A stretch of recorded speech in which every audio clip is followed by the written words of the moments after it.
You're a part-time lover and a full-time friend. The monkey on your back is the latest trend.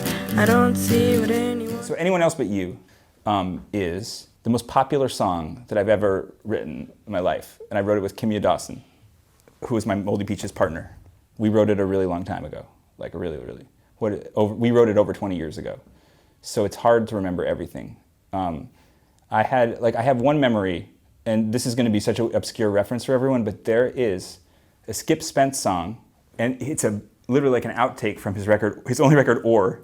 He has an outtake song, and it got into my head, and I was walking around, and I was trying to like write something like that, and at one point, I had like a melody idea of being like, basically just ripping off this bass line of this Skip Spence outtake, and I was like spinning it in my head and singing to the words like, I can't see what anyone could see in anyone else but you, which sounded totally different. It was like, I can't see what anyone could see in anyone else but you. It was like completely like not like that, but I just wrote it down in my notebook. And then flash forward a few months later, Kimya and I were sitting in my parents' house on the couch trying to write a song.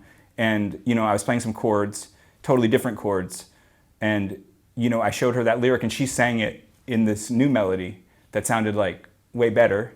And we were like, oh wow, that's awesome. And then she started like, riffing all these like lyrics like the part-time lover, full-time friend, which I remember like being like, oh, this is like so brilliant. She was like really like on this great tear writing all these cool lyrics.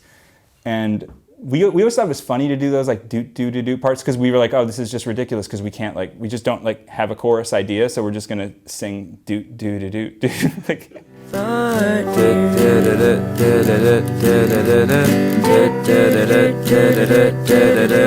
like it's funny because because people have been singing at their weddings and stuff. People send us videos. I mean, a lot of reason people know that song is because they used it as the theme song in Juno.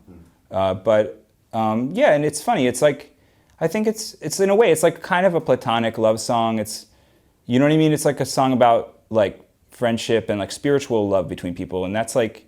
In a way cool because like people often don't really write like all the like love songs are more like material and this one's more like a spiritual love song. So I think that's why people like it. It's sort of like trying to be sort of like taking like love but from like a little bit of another dimension.